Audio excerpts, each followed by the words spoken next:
j'aime bien le oulala pour l'arrivée du professeur Fred Jefferson, mesdames et messieurs, bonjour. Bonjour Laurent. Comment ça va? Ça va bien. Moi j'adore le lundi quand on va explorer comme ça l'histoire de France.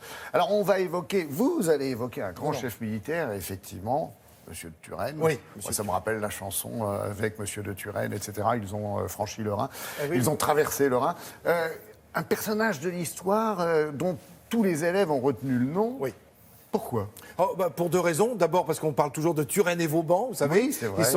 Ils sont moins de Louvois. Un peu moins de Louvois, vous avez raison. Qui est un peu plus tardif, qui est mort à 50 ans d'ailleurs. Ce qui fait que, voilà, mais avec une carrière assez incroyable. Turenne, lui, a marqué son temps. Et puis, il a marqué notre géographie. Parce que quand on parle Turenne, quand on pense Turenne, on a le village en Corrèze. Ouais. En Haute-Loire, on a un château qui lui a Juste au nord du Puy-en-Velay. Magnifique. Extraordinaire. Et vous m'en parliez ce matin en disant, souvent, il y a des montgolfières qui survolent ce territoire. Et puis, il y a son château natal à Sedan, qui est la plus importante forteresse de toute l'Europe. Donc, c'est pour vous dire, le bonhomme, il n'est pas l'aîné de la famille. Voilà pourquoi il va choisir les armes, figurez-vous. Et il est fasciné par de grands prédécesseurs que sont Jules César et Alexandre le Grand. C'est ce qui va le pousser à entrer dans l'armée, mais c'est pas ça qui va faire, évidemment, sa culture. Et il devient l'un des génies militaires absolus du règne de Louis XIV. Et même plus tard, Napoléon dira, avant moi, parce que lui était évidemment, il savait, avant moi d'abord, mais avant moi quand même. le grand général que je vénère, c'est Turenne. Alors on regarde des images, on va parcourir un petit peu sa carrière. C'est difficile de parler de Turenne en évoquant ses batailles. On en parle aujourd'hui parce qu'il est né en septembre. En septembre, absolument, en 1611. Et on va le voir sur ces images. Ça, c'est son château natal, le château de Sedan, que je vous conseille de visiter parce que c'est une forteresse absolument extraordinaire. Je vous le disais, la plus grande d'Europe. Et on va voir, il y a comme un cartouche qui est gravé dans la pierre. Là, vous le voyez à droite de l'écran. Ici est né Turenne. Et c'est donc en septembre. Il marque le 7, mais c'est en fait septembre 1611. Voilà Monsieur Henri de Turenne. Et il fait partie de la famille de la Tour d'Auvergne, côté maternel. Et côté paternel, et côté maternel, figurez-vous qu'il est un Orange Nassau. Alors vous allez me dire quelle importance. Ben, c'est que, en fait, va se battre contre les Oranges. Ben voilà, alors qu'il a longtemps hésité entre servir le roi de France. Là, on voit Louis XIII et Louis XIV. Voilà, ce qui se succèdent. Et finalement, plutôt que les Provinces-Unies, il a choisi la France, on le sait. Il sert Louis XIV, il va se battre contre des Italiens, il va se battre contre des Hollandais, évidemment. Vous l'avez dit et rappelé, les Provinces-Unies. Et c'est surtout au moment il veut essayer de sauver Strasbourg de l'ennemi. Et c'est là qu'il va recevoir un boulet qui va le tuer sur place. Et ça va terriblement... affecter son ennemi Montecucco, qui a dit aujourd'hui est mort un homme qui honore l'humanité et honore les hommes en général. C'est dire toute la puissance de ce Turenne, Henri de Turenne. Là, on voit son tombeau qui est aux Invalides, mais figurez-vous que quand il est mort, il a été placé à Saint-Denis à la demande de Louis XIV. C'est dire en quelle haute estime il tenait cet homme qui avait été fait maréchal de France par sa maman. C'est Anne d'Autriche, alors que Louis XIV était encore trop jeune, qu'il l'a nommé maréchal. Je rappelle que maréchal, ça veut dire Mac-Schalk, ça veut dire domestique des chevaux. Bravo. C'est dire si à l'origine... D'où le maréchal Ferrand, d'ailleurs. Oui, aussi. Et après, donc les chevaux font partie de l'armée, on le sait. Turenne, auquel on doit en 5 secondes, Fred, quand même, nos frontières, finalement. Oui. Absolument. Alors lui et Vauban, c'est pour ça peut-être qu'ils sont associés, on en revient à ce qu'on disait au début, parce qu'il y en a un qui se bat pour fixer les frontières, vous avez raison, et puis l'autre qui va construire pour durcir ces frontières et les rendre infranchissables par l'ennemi. Alors justement, on aurait bien franchi le Rhin avec vous, mais c'est trop tard, on va aller...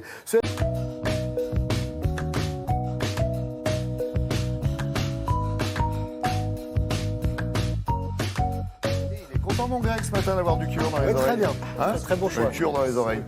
Pas mal. Alors, le sport ce matin, bien sûr, il y a du tennis, mais d'abord on va commencer par le football. On va commencer par ce qui s'est terminé le plus tard. Voilà, c'était la 6e journée du championnat. C'était la suite et la fin hier. Il y avait 4 matchs une seule victoire à domicile, celle du PSG. PSG qui a souffert quand même face aux Lyonnais. Je vous propose de vous rendre au Parc des Princes. Regardez, pour la première fois de la saison, les Parisiens étaient un petit peu inquiétés en Ligue 1. Ils s'offrent quand même leur 6e victoire d'affilée en championnat face à des Lyonnais qui ont longtemps résisté, mais qui ont marqué 2 fois contre leur camp. Marcelo et Jérémy Morel. Le PSG est toujours leader devant Monaco et Saint-Etienne. Lyon est 5e devant Marseille. L'OM qui renoue, vous allez le voir, avec la victoire en Ligue 1 après 2 défaites consécutives. Les Marseillais sont allés battre Amiens 2-0, doublé de NJ. Et les Amiénois, eux, sont 14e devant Rennes. Rennes battu à domicile par Nice, un seul but. Beau tir limpide de Balotelli. Les Niçois, eux, sont 7e. Et il y a eu un seul but également pour Metz sur la pelouse d'Angers, signé Roux. Première victoire et premier point des Lorrains cette saison. Metz reste dernier. Angers est 11e. Voilà pour le football. Ouais, une journée en tout cas qui relance un peu l'intérêt de ce championnat qui avait l'air un peu pourri.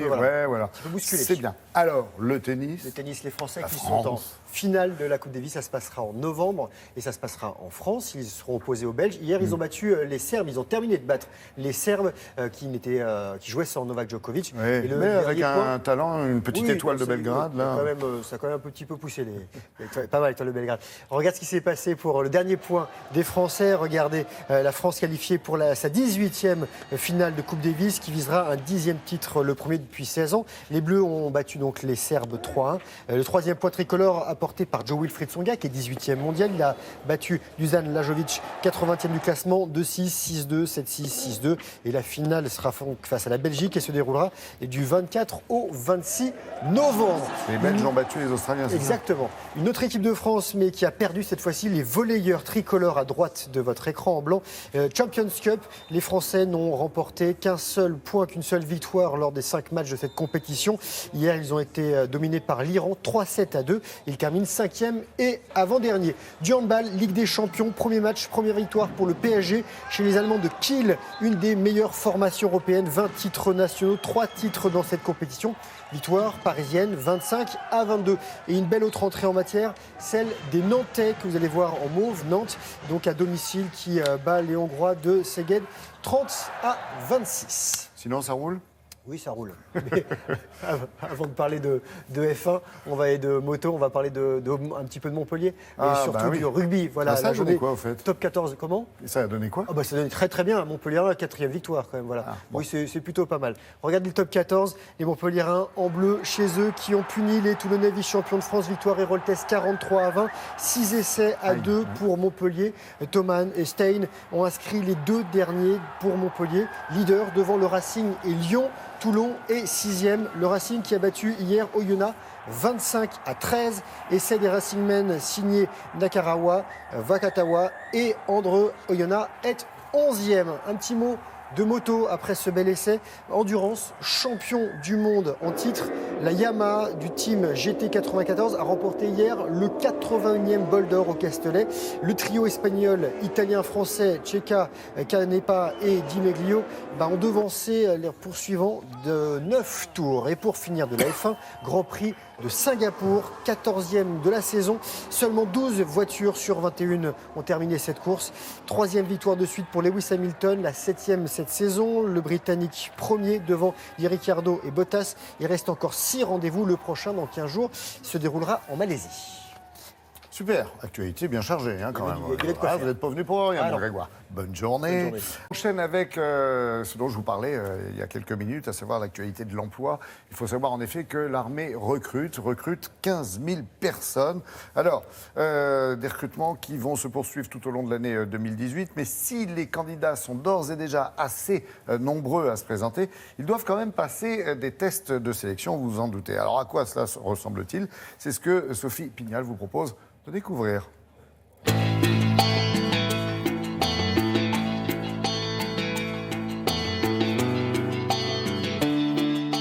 Nous sommes ici à Paris, dans le 12e arrondissement, au fort neuf de Vincennes. C'est le seul fort militaire installé dans la capitale. Et c'est ici que se déroulent les épreuves de sélection auxquelles se soumettent les candidats qui souhaitent intégrer l'armée de terre. J'aimerais occuper le poste d'officier pilote dans l'aviation légère de l'armée de terre. C'est un rêve d'enfant et ça fait des années que je le nourris et c'est enfin le moment pour moi. J'ai toujours voulu m'engager dans l'armée de terre et avant j'étais au RSMA, Régiment du service militaire adapté de la Martinique. Je veux plutôt être dans le soutien. J'aimerais travailler en tant qu'assistante en ressources humaines. Je vais demander de vous installer au niveau des tables qui sont là-bas. Vous remplissez tout ce qui est formalité administrative et à l'issue, il y aura un conseiller qui viendra vous prendre en charge. Des tests physiques, des tests d'aptitude, des tests psychologiques, des entretiens, rien n'est laissé au hasard. Dans le métier des armes, c'est porter une arme. Et porter une arme, ça n'est pas rien. Vous voyez tous les jours en opération extérieure, mais quotidiennement dans le métro, dans le cadre de l'opération Sentinelle, etc.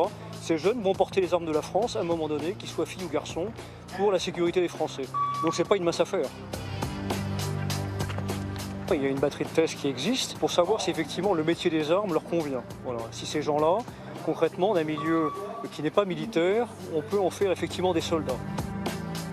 On mesure surtout la stabilité émotionnelle du jeune. Encore une fois, dans cette capacité à prendre le métier de soldat dans toutes ses exigences, qu'elles soient dures, faciles, difficiles, dans des contextes particuliers, sous des climats chauds, froids, dans des situations souvent difficiles ou pas. Voilà. Donc c'est bien, c'est ça qui est mesuré.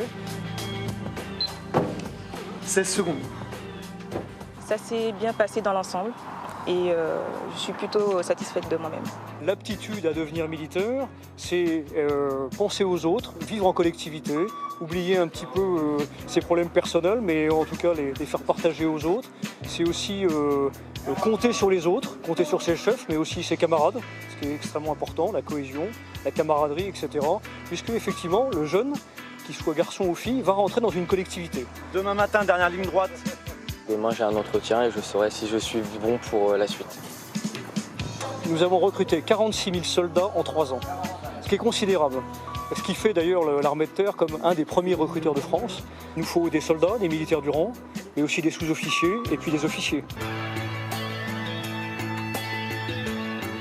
Alors si vous souhaitez rejoindre l'armée et vous préparer au mieux au test de recrutement, eh bien n'hésitez pas à télécharger l'application s'engager.fr depuis votre mobile.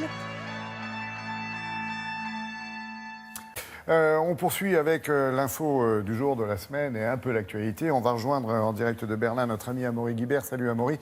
Parce que dimanche prochain, l'Allemagne va voter à un scrutin, bien sûr, dont Angela Merkel est soi-disant largement favorite pour enchaîner avec un 4e mandat. Cela dit, le ton monte un peu dans cette campagne. Vous nous en avez parlé. Une campagne qui aura certainement marqué les esprits après le scrutin parce que l'ambiance est plutôt tendue, Amaury, non ? Oui, bonjour Laurent, bonjour à tous. Une ambiance tendue, effectivement, parce que des centaines de manifestants viennent systématiquement perturber les meetings, les déplacements de campagne d'Angela Merkel. Ils sont là, ils la sifflent, il l'a eu à tel point que la chancelière a bien du mal à se faire entendre pendant ces meetings. Alors qui sont-ils ? Ce sont très souvent des sympathisants du parti populiste et d'extrême droite AfD, ou du moins ils se situent dans cette mouvance. Et ce qu'ils font, eh bien, ça choque pas mal les Allemands, car on n'avait pas l'habitude de voir ça en Allemagne. En raison de son histoire, le pays a toujours pris soin de laisser la violence aux frontières de la politique. La vie politique allemande est réputée pour être calme, sereine, monotone, diront certains. Mais ici, voilà, on attache beaucoup d'importance au dialogue, à l'échange des arguments. Alors voir des gens siffler, huer, être dans une position comme ça d'opposition aussi frontale, eh bien ça marque un vrai tournant, comme on va le voir dans ce sujet que nous avons réalisé avec Brice Boussoir et Julien Méchossi. À la tribune, Angela Merkel peine à se faire entendre. Une nouvelle fois, son meeting est perturbé par des dizaines de sympathisants d'extrême droite. Sifflets, pancartes où l'on peut lire « Merkel dégage, Merkel doit partir ». Ces citoyens en colère, comme les médias allemands les appellent, sont particulièrement présents à l'est de l'Allemagne. Comme ici à Dresde, où ils manifestent chaque lundi contre l'immigration, contre le système politique et d'abord contre la chancelière. C'est normal de la siffler. De toute façon, elle ne nous écoute pas. Elle comprend rien. Le système est fait de telle manière que nous ne pouvons pas les dégager du pouvoir. On a déjà essayé, on en vire un et un autre arrive. La frustration est immense, le message parfois confus, mais leur mobilisation ne faiblit pas. En sifflant et en huant les politiques, il ne s'agit pas de transmettre un message. C'est juste de dire « nous ne vous aimons pas » et regardez à quel point nous sommes énervés. Vous faites forcément quelque chose de mal, sinon nous ne serions pas autant en colère. Cette colère, est exploité par le parti populiste AfD. Ses responsables usent aussi de la même tactique, la confrontation, le refus du dialogue. Comme ce jour où la tête de liste aux élections fédérales a quitté avec fracas un débat télévisé. Officiellement pourtant, le parti affirme qu'il respecte le jeu démocratique, qu'il n'est pas à l'origine de ces manifestations. Non, on ne fait absolument pas cela, bien au contraire. Nous disons à nos partisans qu'ils n'ont rien à faire là-bas parce que c'est exactement ce que nous critiquons chez les sympathisants de la gauche radicale et les écolos qui viennent déranger nos rassemblements depuis 4 ans. L'AfD est effectivement la cible régulière de contre-manifestations. La police doit s'interposer. Le débat politique a perdu en Allemagne beaucoup de sa sérénité. Alors soyons clairs, Amaury, est-ce que cette stratégie des populistes et de l'extrême droite peut payer aujourd'hui? Est-ce qu'ils peuvent réaliser, on va dire, un gros score quand même, en tous les cas raisonnable et impressionnant dans les urnes? Alors c'est une question difficile, Laurent, parce qu'il se passe en Allemagne est sans précédent. Mais je serais tenté de vous répondre non si l'on regarde les sondages. Après avoir été très très haut dans les sondages au moment de la crise des réfugiés, le parti AfD est redescendu aujourd'hui autour de 10% et on a l'impression que c'est un peu un socle, un plafond, que son extrémisme notamment effraie pas mal d'Allemands et que ce parti a du mal à élargir sa base. Mais attention, 10% des voix, même s'ils ne font que ça dimanche prochain, ça sera déjà un énorme succès pour l'AfD qui va rentrer au Parlement, au Bundestag, et ça sera vraiment un séisme dans l'Allemagne depuis la fin de la guerre. L'AfD va surtout changer beaucoup de choses dans la vie politique et la vie parlementaire, parce que ce parti va vouloir se positionner comme le vrai parti d'opposition au sein du Bundestag. Ça promet des échanges très musclés dans l'hémicycle, en tout cas beaucoup plus musclés que ce que l'on voit jusqu'ici dans ce Bundestag. Merci beaucoup, Amaury, pour toutes ces précisions à une semaine, effectivement, du scrutin en Allemagne.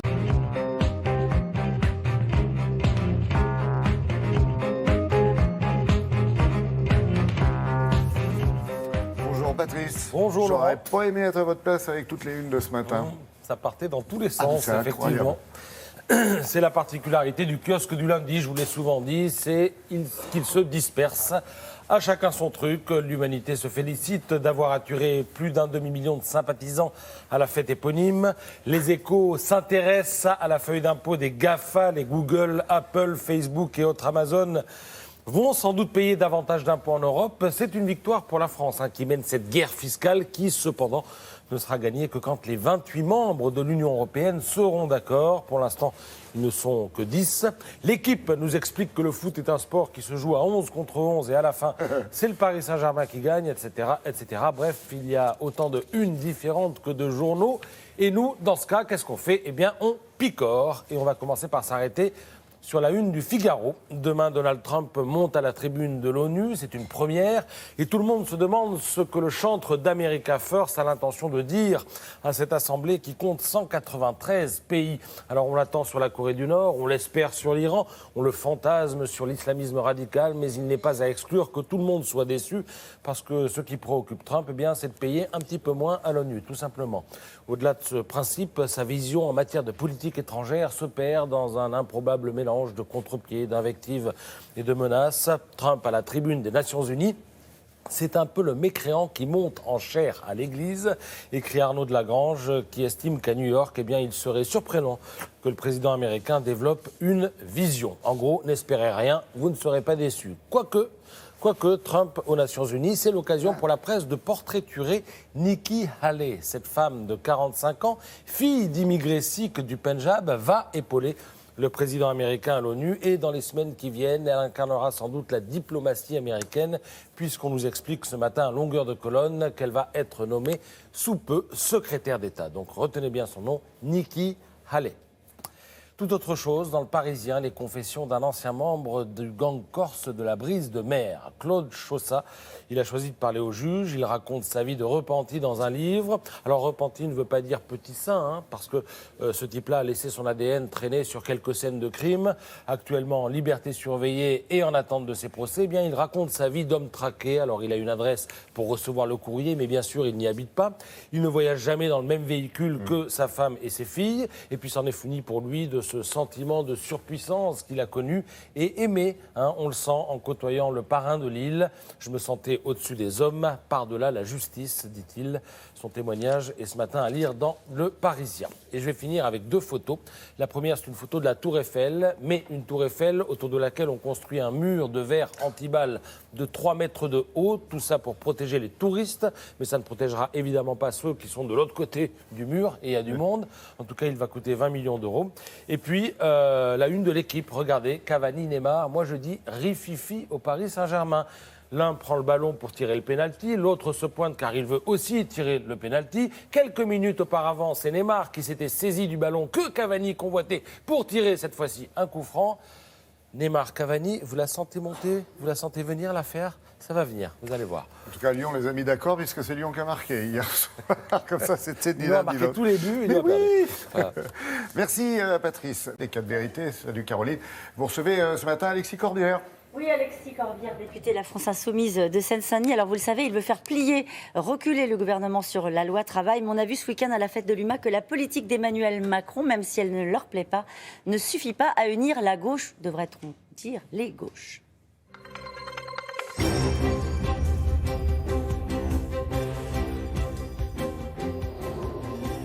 Bonjour Alexis Corbière. Bonjour, ça va? Oui, ça va, c'est vous. Bon, ce week-end sera une semaine importante pour la contestation sociale. Ce matin, les routiers lancent un premier mouvement d'action contre la loi travail. Ils commencent par des distributions de tracts, mais ils promettent de bloquer notamment les dépôts de carburant la semaine prochaine. Vous avez besoin d'eux pour faire reculer le gouvernement? Besoin que tous les Français se mobilisent et comprennent bien le danger que ça représente. Il y a 18 millions de salariés en danger, j'ai envie de dire. Cette remise en cause du Code du travail va bouleverser totalement notre société. Ça va amener une généralisation de la précarité. Ça ne va pas créer d'emplois. Ça va dévorer en quelque sorte les emplois fixes pour les précariser. Ça va continuer à faire augmenter le chômage. Des licenciements abusifs seront moins indemnisés qu'auparavant. Qu'est-ce qu'on va y gagner? Les gens qui travaillent sur ce plateau, ils sont nombreux ce matin. Est-ce que vous souhaitez qu'ils soient dans des CDD renouvelés en permanence, licenciés sans motif valable, avec uniquement une possibilité de plafonnement pour l'employeur, de dire je sais désormais combien ça coûte, les prud'hommes ne serviront plus à rien. Tout ça, c'est quand même un bouleversement total de l'ordre social. Je considère qu'il n'y a pas une majorité là-dessus, donc il faut le dire. Alors il y a un problème, parce que, pardonnez-moi, je vous coupe, 60% des Français vont dans votre sens, ils pensent que les ordonnances vont accroître la précarité. Oui. Mais dans le même temps, ils sont un tiers seulement à soutenir le mouvement social. Ça veut dire qu'ils sont d'une certaine manière un peu résignés.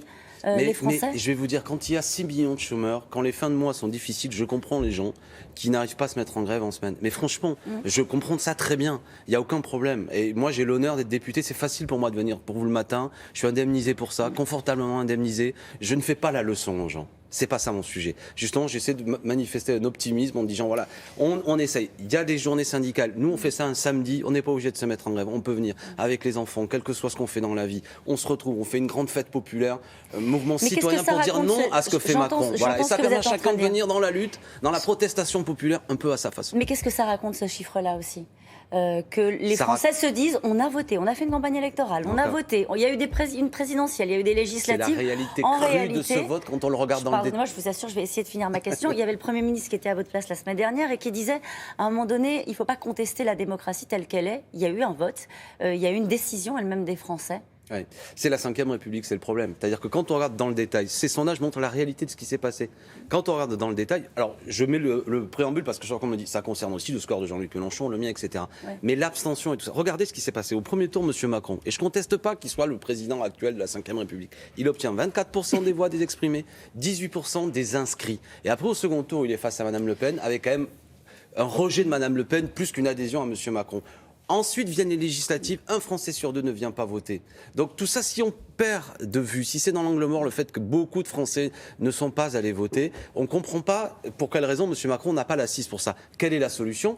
Il n'a pas d'assise pour mener la politique qu'il souhaite mener ? Clairement, bien sûr. Il n'a pas une assise populaire, il n'a pas été élu avec suffisamment de voix, avec une assise suffisamment large pour faire quelque chose d'aussi bouleversant que remettre en cause le Code du travail. Et quelle leçon il devrait tirer de ce que vous êtes en train de dire ? Il faut changer les institutions, passer en 6e République, donner des moyens nouveaux aux citoyens. Non mais c'est fondamental. Si on brutalise le Code du travail avec des institutions autoritaires, c'est du 49.3 de M. Valls, c'est les ordonnances de M. Macron. On peut violenter le peuple. Je vais vous dire une chose. La Ve République, elle permet à Macron de faire... Vous avez l'impression qu'il est violenté, le peuple, Alexis Corbière, sérieusement ? malheureusement, en ce moment, le peuple est violenté. La preuve, 60%, il est là depuis 3 mois, 60% des gens lui disent « je ne suis pas d'accord avec ce que vous faites », qui va concerner tout le monde. Je dis aux gens désormais, vous allez pouvoir licencier plus facilement, vous allez avoir la possibilité jusque-là, on ne pouvait pas aller plus loin que 2 CDD. Au bout de 2 CDD, on devait vous en proposer. Désormais, on va pouvoir peut-être enchaîner 4, 5, 6 CDD. Il va y avoir des CDI de chantier, c'est-à-dire qu'on va embaucher des gens en disant voilà, du jour au lendemain, quand le boulot est fini, c'est terminé. Et évidemment, il y aura moins d'indemnités. Je ne veux pas de cette société. Je suis un démocrate, la manifestation. Je suis un parlementaire. La semaine prochaine, ça reprend, on se fera entendre.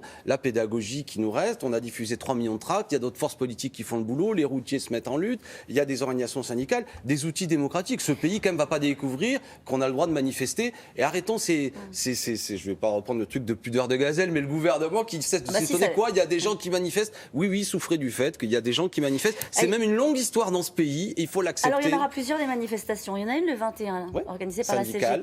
Notamment. Vous y serez ? Mais bien sûr, j'étais à celle du 12, il faut y être. Je ne suis pas un dirigeant syndical, mais je me mets derrière les organisations syndicales. Quand elles appellent à manifester, elles ont bien raison. Gloire aux organisations syndicales qui tiennent la tranchée, qui font le boulot. Et oui, mais il y en a certains qui disent, notamment c'est le cas de Pierre Laurent, qui dit il a des réserves, notamment à ceux qui considèrent que ce n'est pas un mouvement politique de se substituer aux forces syndicales. Il a dit ceux qui sont en train de construire les mouvements dans le pays, ce sont les organisations syndicales. Ce n'est pas le rôle de la France insoumise d'appeler à manifester. Non, je ne crois pas qu'il ait dit ça, Pierre Laurent. S'il dit ça, il a... Non, je crois pas il a dit exactement ceux qui sont en train de construire le mouvement dans le pays, ce sont les organisations syndicales. Oui, elles participent, ça c'est clair qu'elles participent à la mobilisation. Elles ont bien raison. Elles ont une puissance de frappe, elles ont une légitimité à le faire. Mais ça ne veut pas dire que le politique doit disparaître. Pierre Laurent n'a pas annulé sa fête de l'humanité. Pierre Laurent, je vais dire une chose. Qu'il arrête de vouloir exister uniquement en se payant Jean-Luc Mélenchon. Je pense qu'il a lui-même pourri sa propre fête de l'humanité en nous égratignant samedi. Je ne comprends pas ce qu'il fait. Sur le fond, il n'y a rien à retenir de ce qu'il dit ? Non, franchement, vous-même, vous voyez, franchement, la seule chose que vous retenez, c'est un mot qu'il nous envoie vis-à-vis de vous. Je veux dire, franchement, les militants communistes, les lecteurs de l'humanité méritent mieux que tout ça. Pardon, mais là, on est vraiment sur un sujet de fond. Hein. Là, on n'est pas sur des questions de personnes. On se pose la question de savoir si c'est le rôle d'un mouvement politique comme la France Insoumise d'appeler à une manifestation en marge de ce que font les organisations syndicales. Et qu'est-ce que ça veut dire en marge ? Le 21 est une journée. Non, voyez. Il n'y a pas chacun sa manif. Je suis le 21. Je vais à l'appel des organisations syndicales. C'est un syndicat. Et puis moi, j'organise aussi un rassemblement citoyen. Personne n'a jamais dit que l'un interdisait l'autre. Arrêtons la communication macronienne qui vise à tout ça est divisé, ils se marchent dessus, ils s'engueulent. Moi, je ne m'engueule pas je m'engueule avec personne. Je dis convergence. J'étais le 12, je serai le 21. Et je serai le 23. C'est pas très compliqué. Vous savez, les gens qui ont l'habitude de manifester, ils sont capables de rentrer chez eux le 21, prendre une petite douche, aller se coucher, vivre tranquillement le 22 et puis aller retourner à la manifester le 23. Si vous trouvez ça cohérent, vous savez, il y a 43% des Français dans un sondage ce matin publié par Libération qui explique que Emmanuel Macron fait plutôt une politique de droite. Donc je me mets à la place de tous ces gens-là et qui devraient se dire, je sais pas, on a des forces, à la fois des forces syndicales, des forces politiques, ils sont à peu près d'accord sur l'idée que les lois de travail ne vont pas dans le bon sens. Pourquoi ne pas faire la convergence des luttes, unir nos forces, unir les forces de gauche. Voilà, non, ça manque de cohérence selon vous ? Oui, mais c'est pour laquelle j'invite tout le monde à venir. Venez tous le 23, quel que soit avec vos drapeaux, etc. J'ai pas de problème là-dessus. Moi, je suis le 12, je suis le 21. On parlait de la fête de l'image, j'y étais. Voilà, j'y étais, très bien. J'ai intervenu à des débats. Quoi ? Vous avez non, j'étais invité à un débat à 16h, ça s'appelle l'Agora, c'est leur grand truc, il y a plusieurs milliers de personnes. D'ailleurs, voilà, ce que j'ai dit avec mes amis, il y avait Adrien Catin, ça a été applaudi. Contre le code du travail, j'ai pas de problème, vous savez, je suis pas dans la polémique avec la petite équipe de direction du PC. Les gens qui étaient présents, eux, ils étaient très contents qu'on soit là. Et Jean-Luc Mélenchon était à La Réunion, je tiens à le dire, où il a fait un beau meeting, où il a fait vraiment une belle tournée. Il y a 1 million d'habitants à La Réunion, et c'était une belle idée d'y aller. Pierre Laurent imagine le PC en pivot d'une gauche anti-Macron. Est-ce que c'est le rôle du Parti communiste ou est-ce que c'est la France insoumise ? Comment est-ce que vous voyez la recomposition de la gauche ? Il y a besoin d'une recomposition ? C'est pas mon sujet. Je ne sais pas ce que ça veut dire. Pour moi, c'est devenu un charabia qui ne veut rien dire. Non, franchement. C'est-à-dire que mon travail n'est pas d'aller voir le PS, mettre d'accord avec lui, d'aller voir des chefs de débat plume, de direction. C'est de m'adresser au peuple, à tous ces abstentionnistes. Utiliser des mots qu'eux comprennent. Je vais vous dire, si je suis compris par ces millions d'abstentionnistes, j'en ai rien à faire que les chefs de je sais pas quoi, du PS, de Solferino viennent. Ils ne m'intéressent pas. Ils ne m'intéressent pas, je le dis. Parce que ça compte plus, les partis ? Non, je dis qu'il faut des objectifs clairs. Je siège à côté des députés PS, ils n'ont pas voté contre la confiance au gouvernement. Donc des gens qui, en quelque sorte, ne votent même pas contre la confiance au gouvernement, voilà, je ne peux pas travailler avec eux. Mais si par contre ils évoluent, on verra. Mais ce n'est pas mon sujet. Mon sujet, c'est les millions de gens qui d'ailleurs ne se disent même pas d'à fois s'ils sont de droite ou de gauche, mais qui veulent qu'il y en aura ras-le-bol, que la planète soit saccagée, que les fins de mois soient difficiles. C'est à eux que je m'adresse. Rendez-vous le 23, mais aussi le 21. Merci beaucoup, Alexis Corbière. Vous avez une grosse semaine. C'est vrai, oui, il y a une grosse attaque surtout. Allez, c'est à vous. Merci Caroline.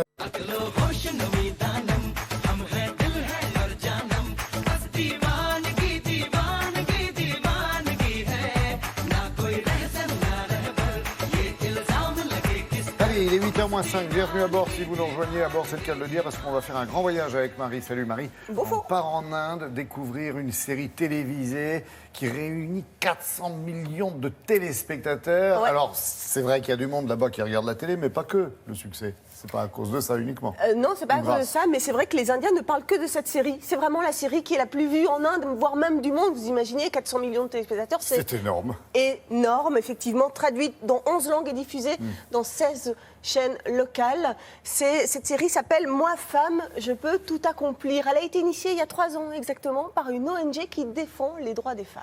Le pitch, c'est quoi? C'est une jeune médecin qui décide de quitter Mumbai pour aller exercer son métier dans son village natal. Et donc, les thèmes qui sont abordés au fur et à mesure des épisodes, eh bien, c'est l'IVG, les violences conjugales, les mariages des enfants. Ce sont des thèmes qui sont très peu abordés en Inde, voire pas du tout. Ce sont des sujets tabous. Ce qui est intéressant, en fait, dans cette série, c'est que c'est un divertissement éducatif qui remet en cause les normes sociales et culturelles. Et tout ça sur fond de Bollywood, bien sûr. Explication, regardez.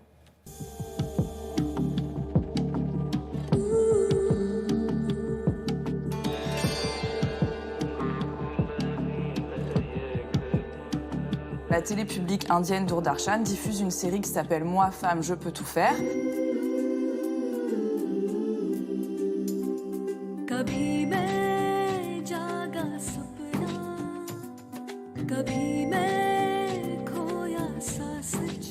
Cette série cartonne en ce moment parce qu'elle fait écho en fait à des problématiques qui sont de plus en plus soulevées dans la société indienne, même si elle reste très fortement encore ancrée dans un système patriarcal où la femme, même si elle est éduquée à une fonction de fille puis ensuite d'épouse, donc peu encore d'existence individuelle, mais cette série en fait soulève tous ces tabous, donc le mariage des petites filles, la condition des femmes, le travail des femmes.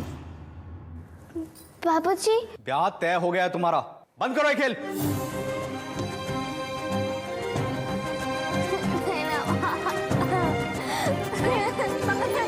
Cette série fait suite aussi à des affaires de viol qui ont été assez retentissantes, notamment le viol d'une jeune étudiante en 2012 à Delhi. Et la spécificité de cette série, c'est qu'elle rencontre une audience très très importante, alors même qu'elle traite de sujets plutôt atypiques pour des séries télévisées indiennes qui sont plus en général concentrées sur des sujets de mœurs, type le mariage, le divorce. इसके पेट में जो है माँ, वो लड़की है लड़की.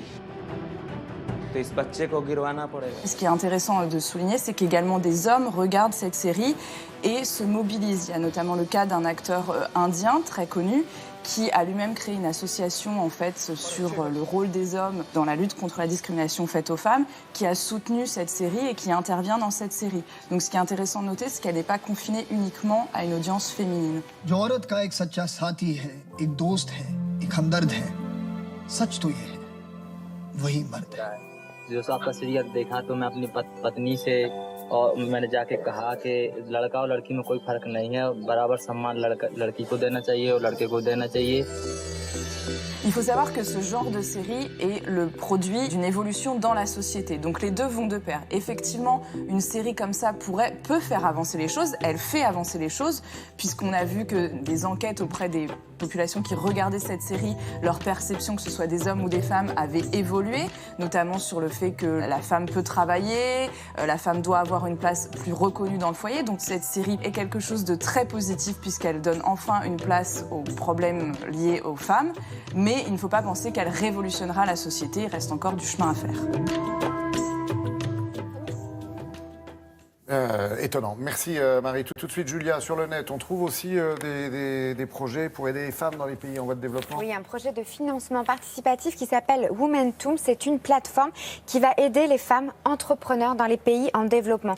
Dans ces pays, elles n'ont pas accès au capital ou elles n'ont pas le soutien de leur communauté, contrairement à leurs homologues masculins. Donc si elles souhaitent monter leur projet, et elles peuvent compter sur le soutien de cette plateforme et des internautes qui s'appelle Womentoom.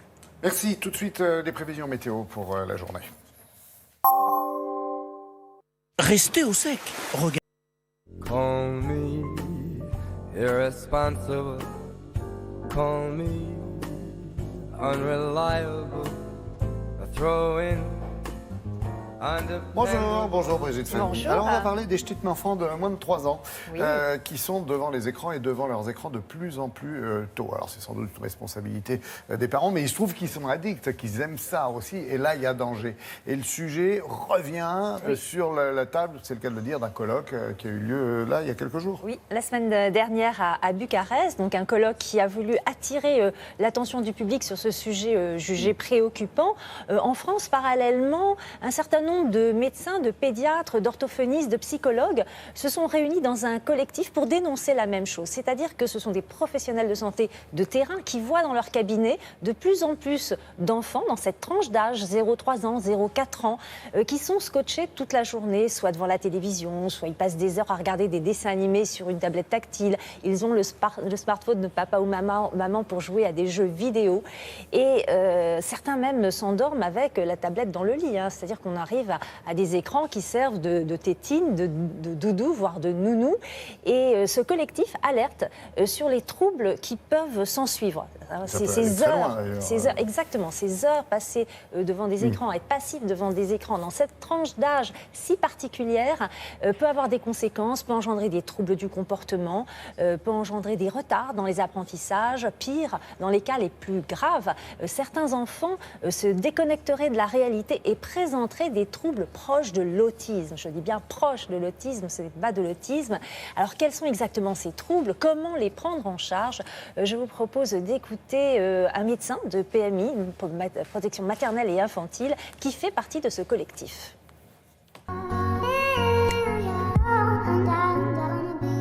Les enfants de 0 à 4 ans qui sont très exposés aux écrans peuvent développer des troubles de toutes sortes.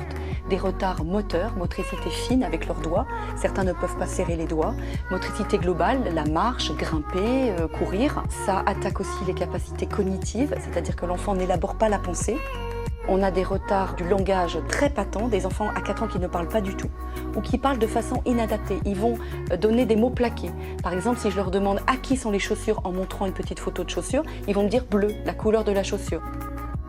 On peut voir dans les cas les plus graves des troubles qui ressemblent aux troubles autistiques, mais qui n'en sont pas, puisque les troubles régressent quand on arrête les écrans. Et on ne peut pas parler d'autisme, et les médecins roumains sont en train de faire aussi les mêmes constats que nous, et parlent d'autisme virtuel. Et puis il y a des gros troubles, parfois dans les cas les plus graves, des interactions. L'enfant ne répond pas à son prénom, et dans sa bulle, n'interagit pas avec les adultes. Il faut comprendre que le développement du bébé entre 0 et 3 ans, 4 ans, dépend essentiellement de son environnement. Il doit être adapté, il doit solliciter ses 5 sens et surtout le toucher. Et le bébé doit être en interaction avec ses parents et avec les adultes qui sont là. Donc on comprend bien qu'avec les écrans, il est en interaction avec personne et que l'enfant captivé par les écrans ne peut pas explorer notamment avec son corps et ses mains son environnement. Normalement, un enfant petit se lasse vite de son jouet et passe à une autre activité. Avec les écrans, il reste des heures dessus. Et si on lui enlève, il crie, il pleure, on sent qu'il vraiment c'est un manque pour lui. Donc on pense que c'est un véritable phénomène addictif qui explique qu'on voit ce phénomène de plus en plus répandu.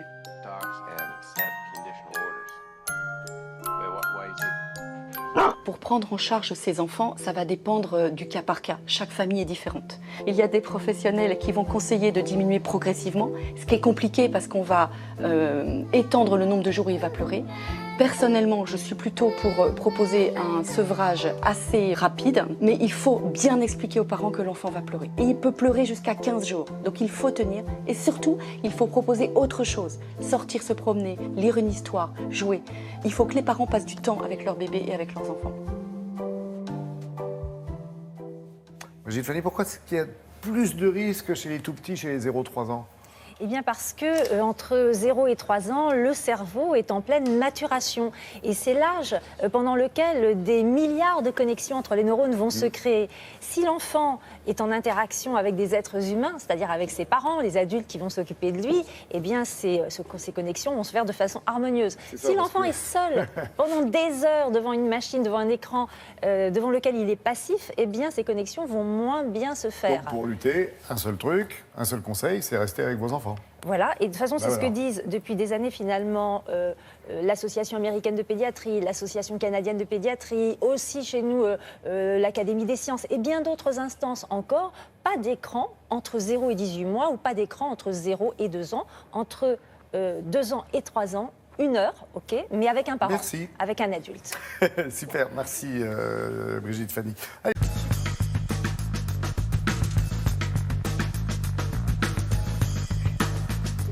J'ai fait un test avec la régie pour savoir si on suivait, puis avec ma mémoire surtout qui commence à tomber un petit peu. Oui, c'est Actu+. Donc c'est pas Charlotte Bouteloup. Non, c'est Frédéric Vian, c'est le deuxième Frédéric de la matinée.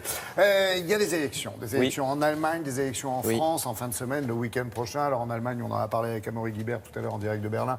C'est vrai que c'est le 4e mandat de Mme Merkel qui va se jouer. Oui, on suppose. Et en France, ce sont les sénatoriales avec un enjeu et des élections qu'on ne connaît pas très bien finalement. Non, alors on ne les connaît pas très bien pour 2 raisons. D'abord parce que le Sénat, c'est la 2e chambre. Si l'Assemblée veut faire passer un truc que le Sénat ne veut pas, elle finit par y arriver.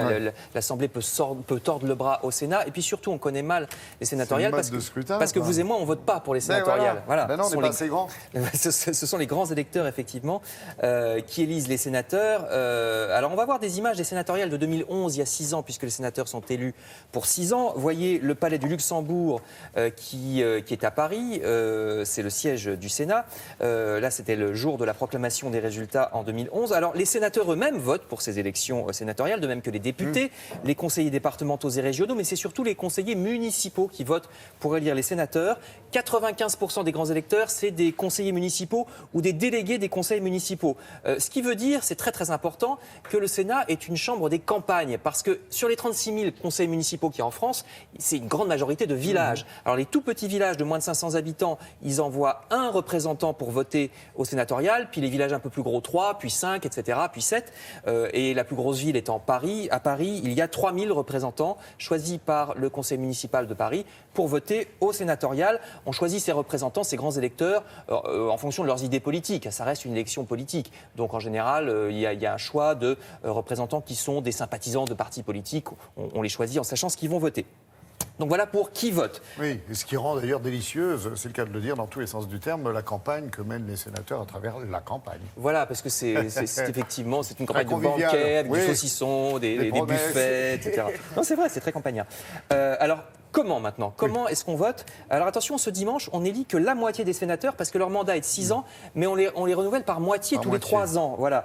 L'idée, c'est pour que ça change pas trop vite, parce que le Sénat est une chambre modérée qui n'aime pas les excès, donc on la change pas d'un seul coup. Non, mais c'est vrai, c'est pour ça. Voyez cette carte. Ce dimanche seront élus les sénateurs des départements en violet seulement, donc à peu près la moitié. Vous voyez le Nord, le Morbihan, les départements de l'Île-de-France. Par contre, les autres, ceux en rose, ça sera pour la prochaine fois, dans 3 ans. Dans 3 ans. Et puis de plus, figurez-vous que les différents départements qui vont voter cette fois-ci, ils ne votent pas pareil selon que c'est des départements ruraux ou un petit peu plus peuplés. Vous voyez ici, les départements en vert bleu, là, ce sont les départements très ruraux. Ils n'ont que 2 sénateurs. Et eux, ils les élisent comme les députés, c'est-à-dire on vote pour une personne.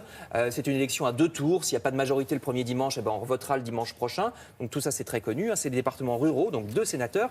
Par contre, les départements un peu plus peuplés, ici en jaune, on vote pour une liste présentée par un parti avec plusieurs noms.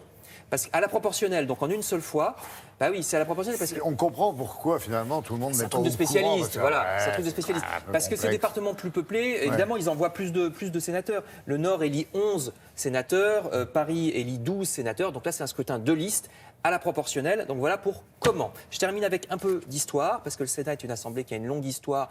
Sous cette forme, il existe à peu près depuis Napoléon III, même s'il y avait des essais avant, c'est-à-dire depuis donc 1850. Et je vous le disais, c'est une chambre de modération, parce que pendant longtemps, il devait avoir au moins 40 ans, les sénateurs. Maintenant, c'est 24. Le Sénat reste une chambre qui est là pour modérer les excès éventuels de l'Assemblée nationale. C'est pour ça qu'il a été conçu sous Napoléon. D'ailleurs, ça s'appelait le Sénat conservateur. Il s'appelait comme ça. Sous De Gaulle, le président du Sénat, qui était un sénateur de la Guyane, le voici, M. Gaston Monnerville. Il s'opposait d'ailleurs aux innovations du général de Gaulle. C'était le principal opposant, Monnerville, que voici, c'était le principal opposant à de Gaulle. Et de Gaulle ne pouvait rien faire parce que le président de la République ne peut pas dissoudre le Sénat, contrairement à l'Assemblée. Donc voici M. Monnerville qui s'est beaucoup opposé à de Gaulle. Et puis surtout, le président du Sénat, qui a été aussi M. Poher, que voici, il remplace le président de la République en cas de problème. Bien sûr. Voilà, en cas de démission, comme De Gaulle en 69, en cas de décès, comme en 1974, Pompidou, c'est Alain Poher que voici qui a remplacé pendant un mois, le temps qu'on organise de nouvelles présidentielles, qui a remplacé pendant un mois le président de la République. C'est le deuxième personnage de l'État, dit-on, le président du Sénat. Je termine en vous disant que les 170 sénateurs, c'est-à-dire la moitié des 348 qui seront élus ce dimanche, ils sont beaucoup moins nombreux que les députés. Les députés sont presque 600. Et la grande inconnue, c'est En Marche, puisque c'est un nouveau parti. On ne sait pas du tout si le parti du président de la République va faire de bons résultats pour cette élection sénatoriale. Donc on verra. Merci, à suivre sur le petit écran, bien sûr. Merci Frédéric.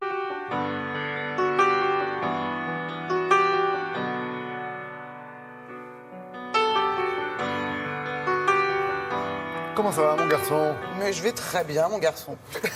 Mon garçon, c'est le titre du film de Carion, Christian Carion, qui sort mercredi sur les écrans.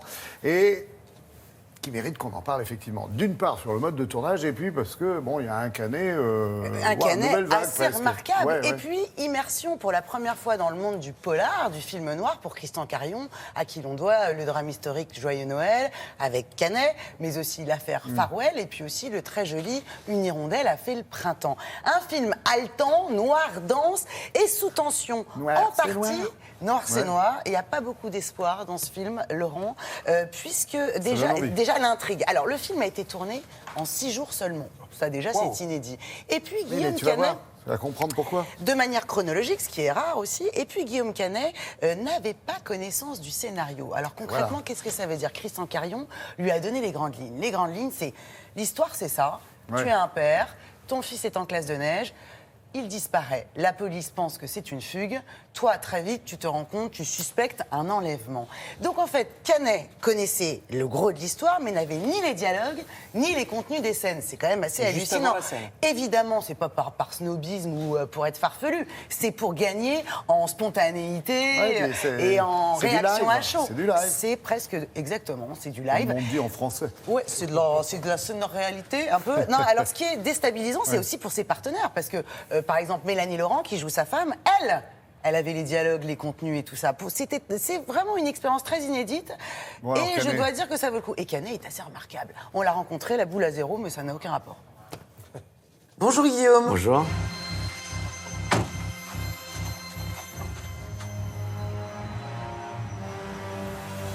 On connaît le concept de la télé-réalité. Guillaume, on pourrait dire carrément que dans ce film, vous n'êtes pas acteur. Vous, mais que vous, hein, dans le film, c'est du ciné-réalité, en fait.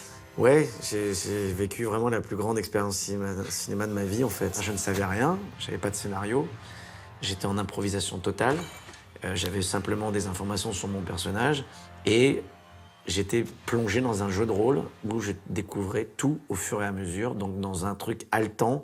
Et pour un acteur, du coup, c'est extraordinaire parce qu'on ne joue pas, on vit la situation. Ouais. Et c'est ce qu'on recherche tout le temps en tant qu'acteur, c'est de pouvoir... D'être dans le vrai, complet. Ouais, d'être dans le vrai. Et là, je ne pouvais pas être plus dans le vrai. Les dialogues étaient mes dialogues, en fait. Non, mais c'est ça, donc, voilà. Pas de scénario pour vous, pas de dialogue. Les autres, ils avaient tout. Ouais. Mais ce qui était très excitant pour eux aussi, c'est qu'eux, ils s'attendaient à ce que je réagisse d'une manière particulière. Sauf qu'il y a plein de fois où j'ai pas réagi du tout de la manière dont ils avaient, eux, répété. Et comme on tournait en une prise, c'était de manière continue, en fait. Et chronologiquement donc tout le monde était... C'était vraiment une one-shot, comme on dit, quoi. 6 jours de stress et d'émulation pour vous, mais aussi 6 jours de solitude entre les prises. Ouais. Vous parliez à personne? Ouais. Il n'y avait pas Cantoche avec les copains et tout, au catering? J'étais tout seul dans mon coin. Mais non, c'est sûr que c'était un projet un peu à part. Après, ce qui m'a réjoui au fur et à mesure de l'aventure, c'est que l'histoire me plaisait et j'étais vraiment pris dans le suspense de ce truc. À quand remonte la dernière fois que vous avez vu votre fils? C'était cet été, autour du 14 juillet. Je l'emmenais en Écosse sur un chantier que j'avais là-bas. Comment est-ce que vous avez réagi quand vous avez vu le film la première fois, en train de vous voir ne pas jouer? D'abord, j'étais hyper content de voir que c'était un film, parce que moi, j'avais vraiment l'impression d'avoir vécu un truc à la The Game, quoi. C'était vraiment, j'avais l'impression, au bout de 6 jours, je leur ai dit à l'équipe, j'aurais dit merci. Mais j'ai dit, j'ai pas l'impression d'avoir fait un film, quoi. Je sais pas ce que j'ai fait, c'était bizarre. Donc en revoyant le film, je retrouve les sensations que j'ai vécues.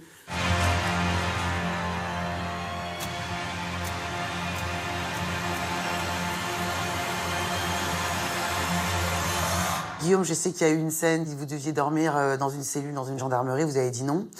Et vous avez évoqué la méthode. Olivier. Voilà, c'est quoi alors la méthode Laurence Olivier? C'est l'anecdote de Marathon Man, où en fait, Dustin Hoffman se met à tourner comme un ouf. Tour de pâté de maison, elle arrive, et tout essoufflé, il voit Laurence Olivier, il dit « Tu cours pas ?» Et t'as Laurence Olivier qui fait « Non. » Ben voilà. J'ai dit voilà, donc on va faire la méthode Laurence Olivier, t'inquiète pas, t'auras l'impression que j'ai dormi dans la gendarmerie, il n'y a pas de problème. Merci beaucoup Guillaume et bravo. Merci. Merci. Donc, un nouveau genre de réalisation grâce au talent et aux capacités de Canet, quoi. Et aussi à la caméra de Carion, une caméra à l'épaule très virevoltante. Donc vous êtes pendant 1h20, c'est très court, ça dure 1h20. Vous êtes scotché au fauteuil, sous tension, tout ça dans les massifs enneigés du Vercors, donc un côté très mystérieux. Vous avez vu qu'Anel était privé de cantine, hein, il pouvait même pas aller à la cantine avec ses copains, il n'avait pas le droit de parler aux acteurs.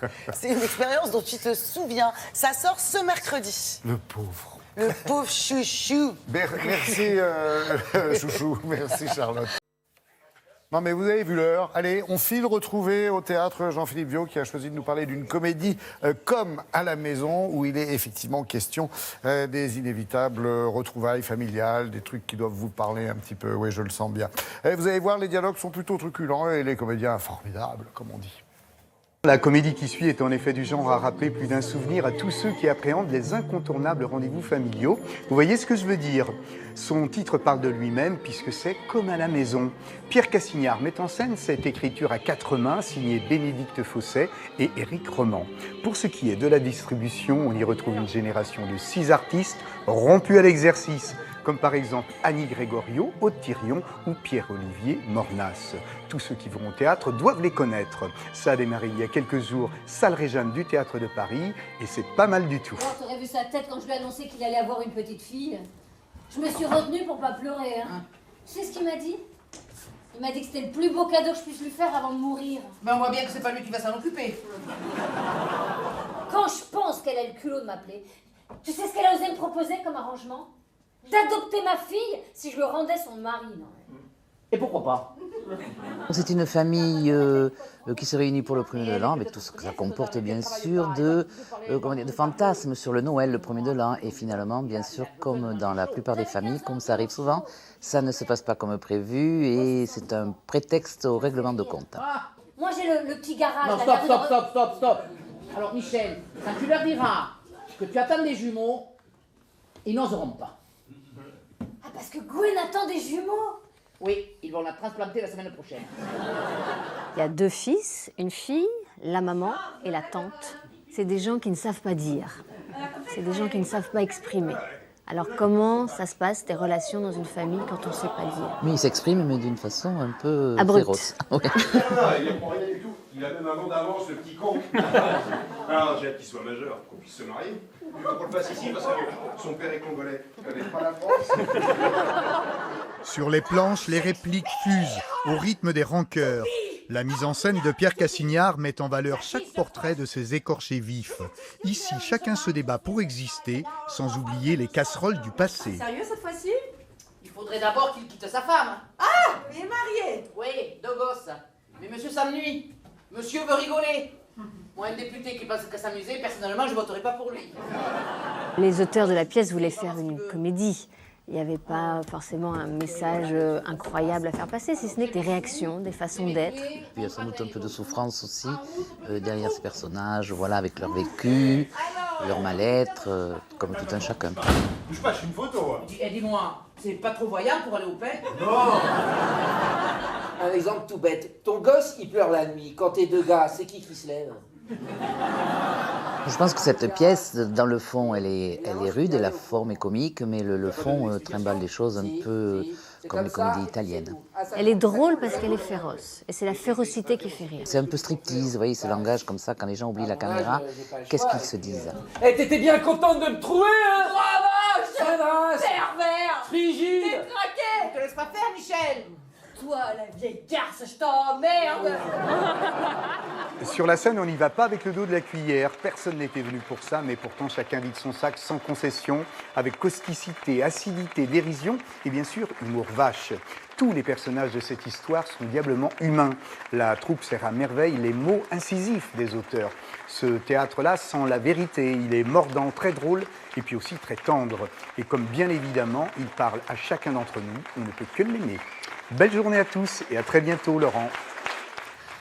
Voilà, c'était au Théâtre de Paris, bien sûr, non pas à Vierzon ni à Charleville-Mézières, au Théâtre de Paris, à Paris.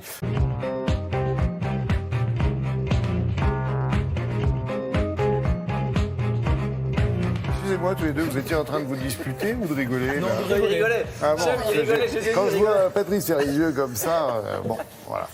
Patrice. Nous allons parler de certaines statues oubliées qui sont à la une du Figaro ce matin. Regardez, ce sont des chefs-d'œuvre en péril, et j'allais dire doublement en péril. Oui, c'est rangé au fond du placard, ça. Voilà. Et puis surtout, elles sont dans un endroit qui est une zone inondable. Donc, de mieux en mieux. Et puis c'est du plâtre. C'est opération pied dans l'eau.